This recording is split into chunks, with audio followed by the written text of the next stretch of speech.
네, 반갑습니다. 이건철 교수입니다. 오늘은 우리 역사의 시작은 환웅신시이다 라는 제목으로 함께 하도록 하겠습니다. 이게 이제 오늘 이번과 다음 두 번에 나누어서 강의를 하고자 하는데, 이번 시간에는 삼국유사에 기록된 환웅시대.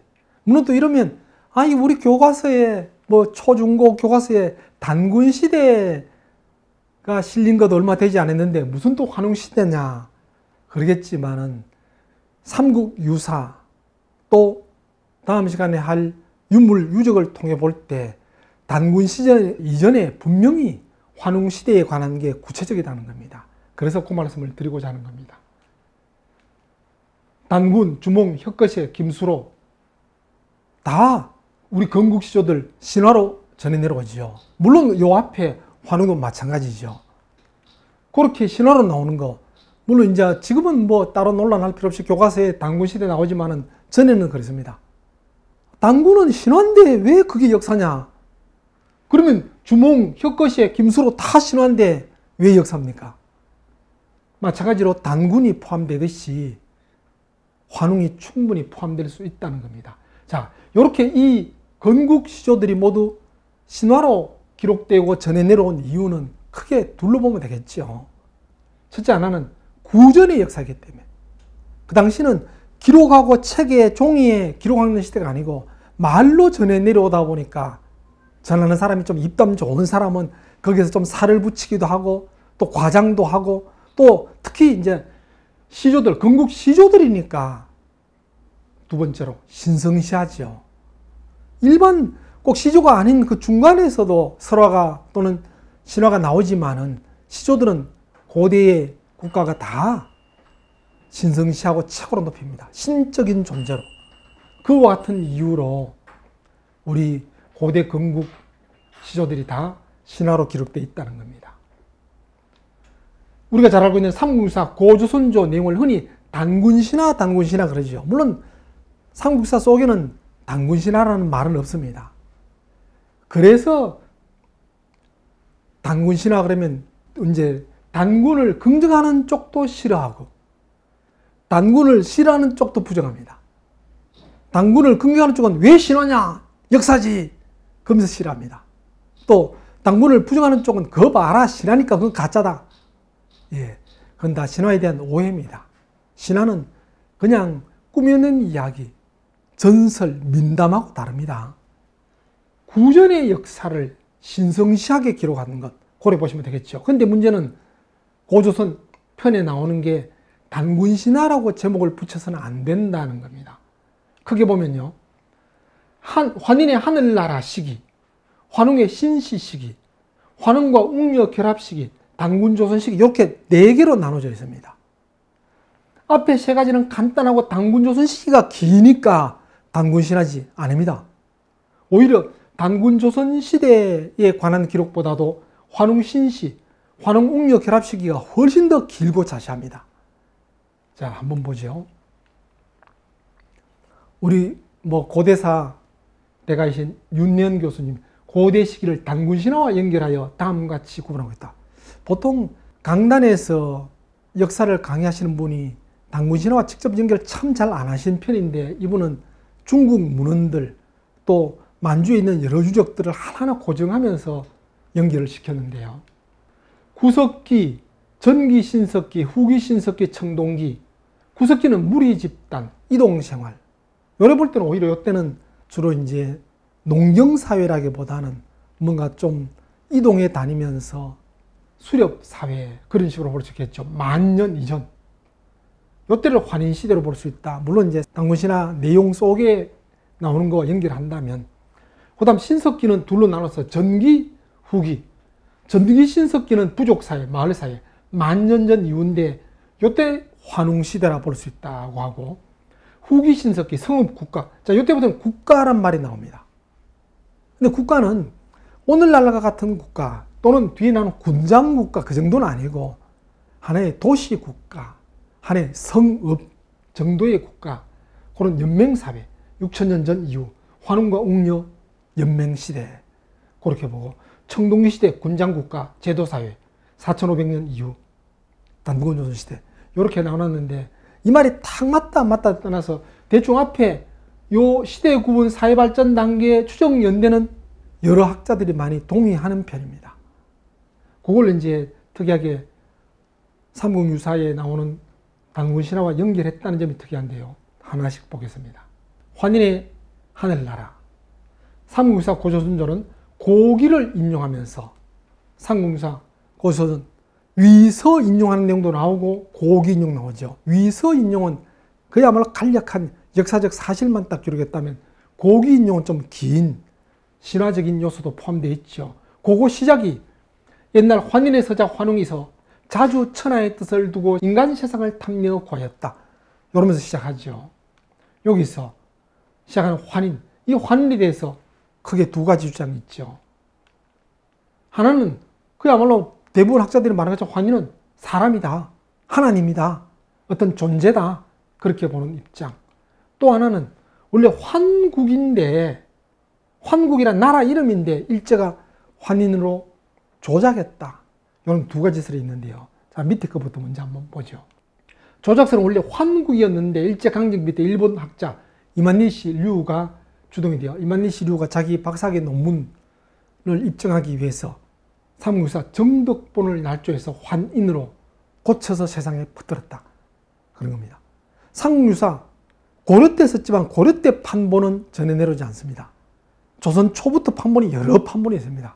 여러 판본이 있는데 완본, 그러니까 삼국유사 전체 완본은 조선 중기 중종 때 임신본, 다른 말로 정덕본, 완본 중에서는 어쩌면 제일 오래된 겁니다. 요거에 있는 환국을 고쳐서 환인으로 바꾸어서 세상에 퍼뜨렸다는 건데요. 요 그림 중에서 요 부분입니다. 딱 보면 요거 글씨 박힌 표가 좀 나지요. 요런 걸 가지고 천암선도 아주 화를 냈습니다. 천인의 망필이다. 천인의 칼이 천명 그런 뜻이 아니고 천한 놈. 천한 놈이 쓴 망할 놈의 글이다. 조작이다. 그렇게 분명히 조작은 맞습니다. 조작 맞는데 문제는 요게 원래 무슨 자인데 요렇게 조작했나. 삼국유사 말씀드렸죠. 여러 판본이 있는데 정덕본은 완본이 전해 내려오는 가장 오래된 거고 그 전에 정덕본 이전에 완본은 아니지만은 조선 초기 제일 오래된 거 팔은본이 있습니다. 거기에 요렇게 적혀 있어요. 이거 황공만데. 자, 이거 다시 한번 보시죠. 요 글자. 보통 나라국자 간략하게 약자로 쓸 때 요렇게 쓰죠. 이 큰 입구 속에 임금왕 또는 큰 입구 속에 구슬록 요렇게 표시하는데 팔은본에는 큰 입구 속에 왕옥이 아니라 흑토가 표기되어 있습니다. 그러면 꼭 나라 국자의 약자로 볼 수 있나 하는 겁니다. 그리고 삼국유사 어쨌든 이렇게 써져 있던 또는 환인되어 있던 똑같이 어느 판본마다 이런 글자 뒤에다가 일원의 주석, 제석을 이른다. 요거는 제석을 말한다. 이런 주석이 붙어 있습니다. 환인에 대해서는 갈로 딱 해서 주석, 제석을 말한다. 제석은 불교에서 신성시하는 최고의 신이죠. 그리고 환인이 최고의 신, 제석과 같다. 그 이해 가는데 환국이 나라 이름이라면 나라 뒤에다가 제석을 말한다. 좀 이상하죠. 그리고 제왕운기, 세종실력, 응제시 등에 다 상제환인. 삼국유사에는 환인해놓고 갈로해서 제석을 말한다. 고려되어 있다면 제왕운기, 세종실력 등에는 아예 그냥 상제환인이라 했습니다. 불교에서는 최고의 신을 제석이라고 하지만은 유학에서는 최고의 신을 상제, 옥황상제 그러죠. 옥황상제 그러면 또 도교지만은 유학에서 최고의 신을 상제라고 합니다. 그 환인은 최고의 신, 하나님 같은 환인이다. 고래 나옵니다. 그래 보니까 이래 볼 때 요 글자는 요 글자는 환인의 잘못 쓴 거 또는 이 글자나 같은 뜻의 글자일 것이다. 뭔 소리냐? 이게 환국이지. 자, 환국이라 하는 근거가 참 약하죠. 그리고 또 이 글자나 같은 뜻의 글자로 볼 수 있다라고 하는 거는 삼국유사 쓰여질 거의 같은 시기에 고려대장경이 역시 이제 나무에다가 조각을 했죠. 해인사에 있죠. 그 고려대장경 속에도 요 인자와 요 글자를 혼용해 쓴 경우가 있습니다. 그래 볼 때 삼국유사도 요걸 쓰려고 하다가 요거 잘못 썼거나 또는 이 글자나 같은 뜻일 것이다고 볼 수도 있다는 겁니다. 또 요 글자, 요거 환인과 환국, 의미 다 포함하는 글자. 요 글자는 환국도 되고 환인도 된다. 뭐 조금 억측일 수 있겠지만 그렇게 해도 이해할 수 있습니다. 즉 환인은 최고 통치자의 이름이라 할 수 있고 환국은 나라 이름이라 할 수 있으므로 요걸 환인의 나라 환국 요걸 말합니다. 거기 살짝 지워졌네요. 없어졌네요. 그건 뭐냐면 고대에는 사람 이름, 건국 시조 이름을 나라 이름처럼 또 시조의 첫 도읍지를 나라 이름처럼 고래 쓰기도 했다는 겁니다. 그런 의미에서 같이 볼 수 있다는 건데요. 자, 그러면 만약 저걸 환국이라 해버리면 우리 역사의 시작은 황국부터라 할 수 있지 않겠나. 그럴 수 있겠죠. 근데 이때 환국은 환웅의 고향을 신성시하게 표현한 것 정도로 볼 수 있다는 게 삼국유사, 삼국사기에 다 박혁거시의 신화를 다루면서 아시죠? 신라 6촌장들이 모여서 박혁거시를 추대합니다. 물론 이제 뭐 말이 있는 곳에 갔더니 알을 찾아내고 하는데 어쨌든 지금처럼 해석한다면 추대를 하지요. 근데 추대하는데 삼국사기에는 그 6촌장들이 모두 고조선의 유민이다. 이렇게 기록되어 있습니다. 근데 삼국유사에는 그 촌장들의 내력을 쭉 쓰고 나서 뒤에다가 모두 다 하늘에서 내려온 것 같다. 이렇게 되어 있습니다. 자, 그렇다면 환웅, 환인의 유민이다. 또 환웅은 하늘에서 내려온 것 같다. 박혁거시의 신화와 같이 결부시킨다면 둘로 볼 수 있다는 거죠. 그래 볼 때 실제 건국시조는 하늘에서 왔다는 것은 건국시조를 아주 신성시하기 위해 그런 표현이 될 수도 있고 멀리서 옮겨왔다라는 표현이 될 수도 있다는 겁니다. 그럼 먼저 옮겨오기 전에 환웅의 고향은 진짜 나라 아니냐? 그렇게까지는 볼 수 없고 고향을 그렇게 높여서 신성시해서 한 표현 정도로 보자는 겁니다. 그래서 환인은 본래 하늘나라에 거하는 하느님이었으므로 단군신화 속에서 상세히 묘사되어 있지 않다. 간략하게. 그래서 하늘에서 보니까 아들이 환웅이 땅에 내려가고 싶어서 가만히 보니까 저기가 살만하다. 홍익인간 할만하다. 그래서 보냈다. 그러죠. 그래서 실제는 환웅에 대해서는 상세히 기록되어 있는데 내용이 상세하다고 해서 꼭 역사의 시작이라고 볼 수 있나 하지만은 그 내용들이 신화로만 치부할 수 없는 그런 초기 국가로 볼 수 있는 내용들이 많이 있다는 겁니다. 물론 이제 뭐 오늘날 같은 개념의 국가 또는 군장 국가 정도가 아닌 초기 국가 정도, 성읍 국가 정도 볼 수 있는 내용들이 많이 보인다는 겁니다. 근데 문제는 우리 역사학계에서는 청동기 시대가 돼야 국가가 된다 그러죠. 청동기 시대가 돼야 무기가 있으니까 정복을 통해서 나라 세워진다. 그래 당연히 청동기 시대라 볼 수 있는 고조선은 인정하지만은 그 전에 환웅 시대는 신석기 시대다. 그때 나라를 볼 수 없다. 그래 보는 것은 우리 역사학계의 독특한 관점입니다. 자, 현재 세계 역사학계에서는 신석기 시대에도 국가가 존재했다고 본다는 겁니다.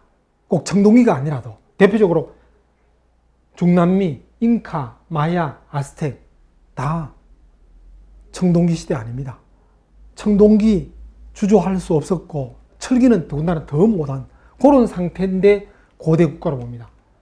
예, 유명한 마야 문명인데요. 마야 문명이 좀 깁니다. 한 BC 한 2000년 전부터 17세기니까 근 3800년 정도 되는데 그래서 마야 문명 워낙 기니까 선고전기, 그냥 고전기, 또 후고전기 이렇게 나눕니다.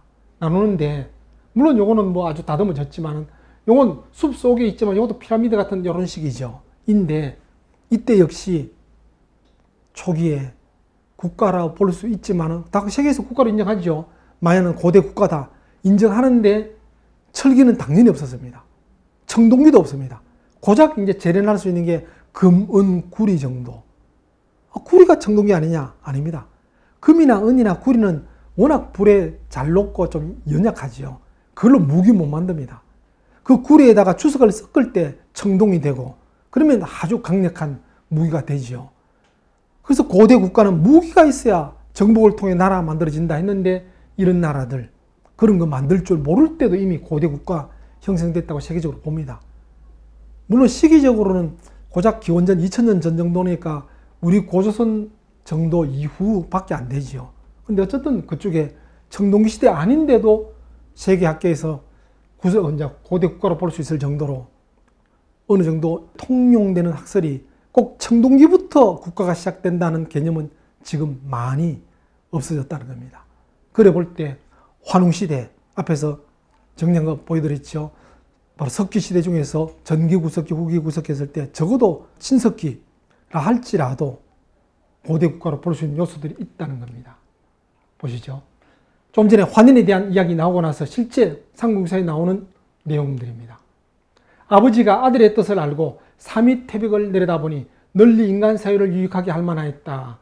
계속 물론 환인의 이야기인데 어쨌든 환웅과 직접 관계되지요.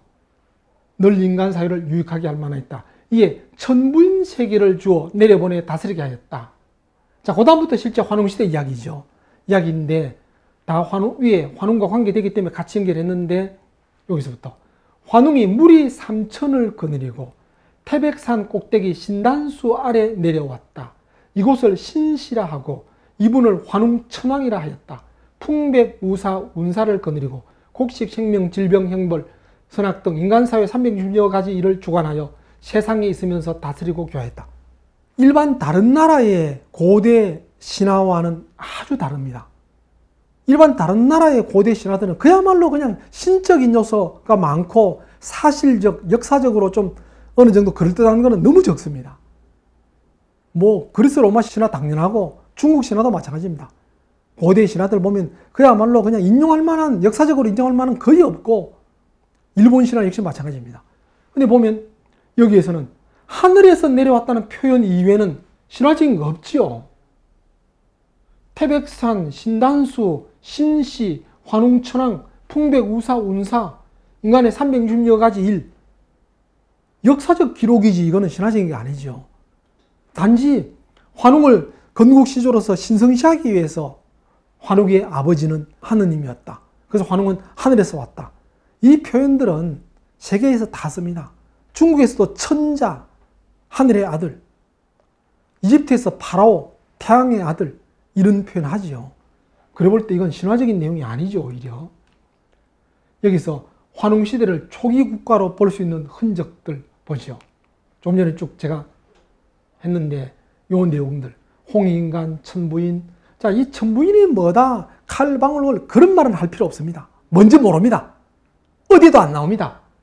그냥 추측일 뿐인데 고대의 제상자양들이 이거 썼지 않느냐, 칼방울 뭐 방울이 아니고 북이다, 그건 아예 그냥 저는 무시합니다. 뭔지 모릅니다. 근데 문제는 인이라는 것은 우리가 도장 그런 의미가 있죠. 무슨 인할 때 도장 인자입니다. 그래 볼 때 인장이다. 꼭 도장이 아니라도 왕권을 행할 수 있는 어떤 인장이다, 표시다. 그래 본다면 그렇죠. 지배자니까, 지도자니까 어떤 왕권을 행사할 수 있는 인장 있었다는 거죠. 이것도 설명 좀 이따 할 겁니다. 솔도 삼천, 삼천의 무리를 데려갔다. 백성들이 있었다는 겁니다. 또 신시 이름 있죠. 이것도 신시도 꼭 오늘날처럼 시내 도시 그런 뜻은 아닙니다. 도시 개념은 한참 위에 근처에 와서 나온 거고, 이거는 뭐 어떤 장소, 들판 뭐 다 되겠죠. 또 하나 환웅천왕이다. 예, 지도자 이름과 함께 계급 이름이 나오죠. 그리고 국가적 요소가 다 있다는 겁니다. 풍백우사 운사도 사람 이름이냐? 사람 이름 이렇게 안 쓰죠. 바람풍, 비우, 구름은 농경사회와 관계되는 거. 또 곡식, 주명, 주병, 주형, 주선악. 자, 여기서 주형, 형벌을 주관했다. 이건 정말 나라 아니면 이야기할 수 없지요. 그냥 원신들이 무리지어 살았다는 개념을 훨씬 넘어섭니다. 곡식을 주관하고 그러니까 신이니까 그런 거 모든 만사 주관했다. 그런 식으로 본다기보다는 오늘날 농림부 장관, 교통부 장관, 법무부 장관 그런 역할들이라 볼 수도 있죠. 주 인간 360여사. 그냥 인간 세상을 다스렸다가 아니고 구체적으로 360여. 왜 하필 360여냐 하냐면 그 당시 고대는 1년을 365일 그렇게 보진 않고 360여 그 정도로 봅니다. 그래서 1년 모든 세상사를 주관했다. 그런 게 나오고 제세와 세상에 있으면서 다스리고 교화했다. 다스리고 교화했다는 말 자체가 이미 국가로 볼 수 있는 개념들이죠. 여기서 국호, 도읍 이름 겸 나라 이름 고려 볼 수 있다는 겁니다. 뭐 한때는 뭐 누구는 신시 배달국이다. 그 배달이란 이름은 아닙니다. 배달이란 이름은 실제 일제강점기 때 대종교에서 처음 만든 이름입니다. 그전에는 단 한 군데도 어떤 곳에도 그런 말 안 나옵니다. 배달은 뭐냐면 박달나무 단, 단군 쓸 때 재단단자 쓰기도 하고 박달나무 단자 쓰기도 하는데 그 박달나무를 배달, 요즘은 뭐 배달의 민족 뭐 그런 거 더 많이 쓰는데 그냥 신시입니다. 분명히 신시 배달 그런 이름 없습니다. 이념, 홍익인간. 나라 건국 이념이 있다는 겁니다. 우리는 우리 헌법에 처음 시작하면서 대한민국은 민주공화국이다.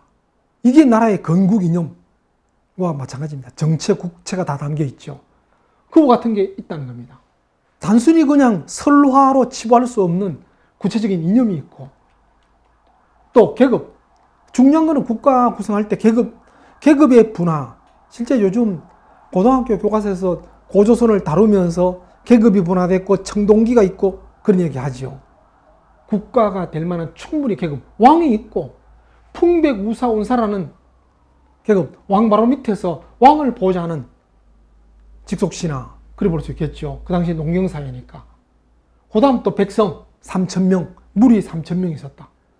분명히 계급사회죠.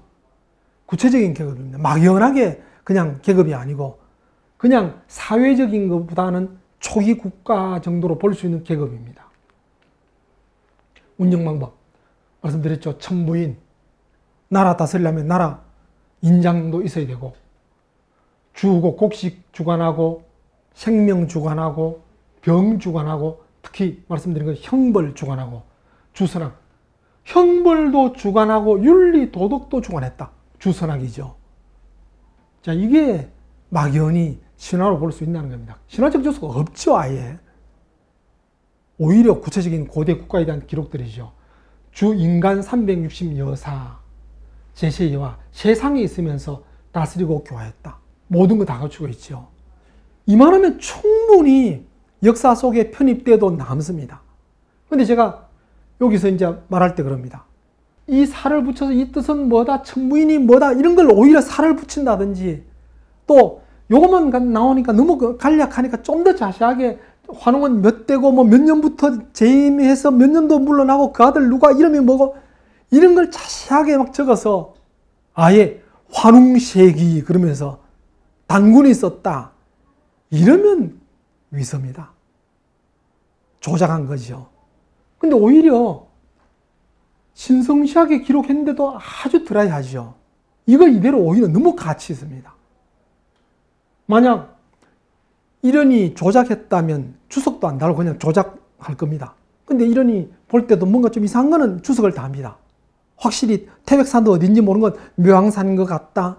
환인이 뭔지 모르는 것도 제석 같다. 뭐 그런 거 다 합니다.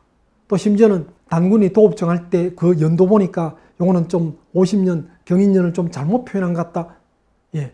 그걸 볼 때 이런도 전해 내려오는 걸 그대로 인용했지 이런이 조작한 표 안 나지요. 이것만 해도 충분히 우리가 귀하게 받아들일 수 있는 고대 국가로 볼 수 있는 근거들이라는 겁니다. 사후사 고전조 이어지는 내용, 이거는 잘 아시죠? 이제 곰과 호랑이, 그 중에서 곰이 이제 여자로 되어서 환웅, 웅녀가 되어서 결합해서 단군이 낳는 과정입니다. 여기서 곰과 호랑이가 동굴 속에서 금기하면서 곰이 여자로 변했다는 것은 미개한 인간이 환웅이 전해준 수련법을 통해서 진정한 인간으로 거듭났다. 고려해 볼 수 있겠죠. 또 환웅과 웅녀가 결혼해서 단군 낳았다는 것은 환웅족과 웅녀족. 환웅은 하늘에서 왔다는 것은 그만큼 아주 선진적 문화를 가진 시족들. 웅녀는 와보니까 토착민인데 좀 미개한 토착민들. 그 미개한 토착민들을 좀 교화시켜서 같이 연합했다. 고려해 볼 수 있다는 겁니다. 여러 시족이 있었겠죠. 꼭 환웅, 웅녀, 곰 토템, 호랑이 토템 말고도 있었지만은 그 중에 대표적인 토템족이 곰과 호랑이 토템족. 그 중에서 웅녀족, 곰 토템족을 환웅이 받아들여서 연명의 중심이 되었다. 그만큼 계급이 아주 분화되어 있었다. 그래 볼 수 있죠. 그래서 결론 내리면 우리 역사의 시작은 단군 조선부터라 하지 말고 환웅 신시부터라 하자. 단군 조선도 이제 신화가 아니라 역사적으로 인정한다면 충분히 삼국사 내용 속에서 단군 조선보다도 더 상세히 기록되어 있는 환웅 신시 이야기를 해야 된다는 겁니다. 그 말씀 드리고, 오늘은 이번 시간에는 삼국 유사 속에 나오는 환웅 신시를 말씀드렸다면 이제 다음 시간에는 유물유족으로 볼 때 이건 충분히 역사 속에 편입될 수 있는 시대다라는 걸 말씀드리도록 하겠습니다. 마치겠습니다.